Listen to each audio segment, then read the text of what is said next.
খাগড়াছড়ি আসনের বিএনপির মনোনীত প্রার্থী তিনি বারবার বললেন, বাজান তোমরা এই ভিডিওটা ছাইরো না, তারপরও ছাইরা দিছে। দেখেন ভিডিওতে কি বলে।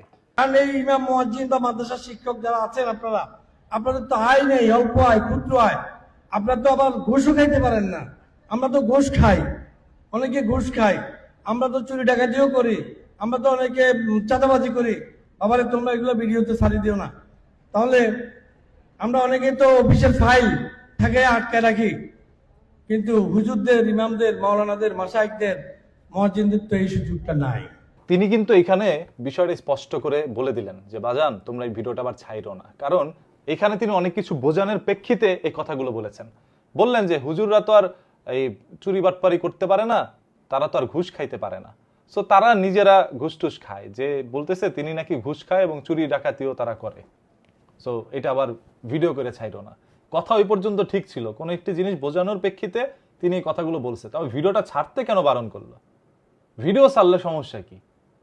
আপনি মাইকে কথা বলতেছেন, আশেপাশে ক্যামেরা অনেকগুলো আছে, ভিডিও তো ছাড়বেই, এটা তো বোঝাই যায়। সো এমন কিছু বুঝাইতে যে এমন কথা বললেন না যেটার কারণে আপনাকে নিয়ে মানুষ হাসি ঠাট্টা করে। এখন উনি বিএনপির প্রার্থী হোক আর উনি জামাতের প্রার্থী হোক, এনসিবির প্রার্থী হোক, যেই হোক না কেন, কোনো চোর বাটপার ডাকাত ঘুষখোর এই দেশের মধ্যে আর জায়গা নেই।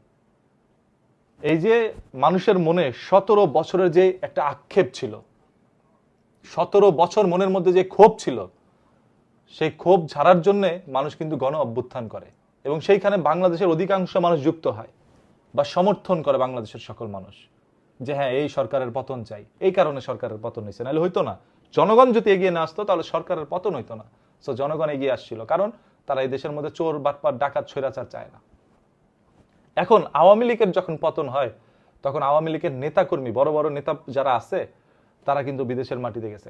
শেখ হাসিনা গেছে, শেখ হাসিনার আশেপাশের যত এমপি মন্ত্রী আছে সবাই কিন্তু সেফ জোনে আছে, নিরাপত্তার সাথে আছে, এবং কেউ কেউ জেলের মধ্যে আশ্রয় আছে, জেলে আইন শৃঙ্খলা বাহিনীর নিরাপত্তায় আছে।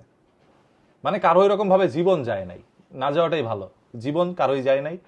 তবে এবার যদি কোনো সরকার স্বৈরাচার হয়ে উঠে, এই যে জনগণ যে পিটাইতে পারে নাই মানুষকে, মানুষ সব পালাইছে, এবার সে খাবে পিটানি, পিঠা খাবে আর কি। এবার যে স্বৈরাচার হয়ে উঠবে তাকে জনগণ ধরবে, সে আর পালাইতে পারবে না, কারণ জানে কিভাবে পালায়। এখন পালানোর রাস্তাগুলো আগেই বন্ধ করবে। তাই ভাই, নিজের জীবন বাঁচাইতে হইল স্বৈরাচার হইেন না, এই দেশের মানুষের জন্য কাজ করেন। কোনো স্বৈরাচার পৃথিবীতে টিকতে পারে নাই, ফেরাউন পারে নাই, নমরুদ পারে নাই, বিশ্বের আরো অনেক বড় বড় প্রভাবশালী, ক্ষমতাশালী, শক্তিশালী মানুষ ছিল, তারা কেউ টিকে থাকতে পারে নাই, সবার পতন হয়। আজ আওয়ামী লীগ যা করে গিয়েছে, যার কারণে তাদের পতন হয়েছে, সেই কাজ যদি অন্য দল এসেও করে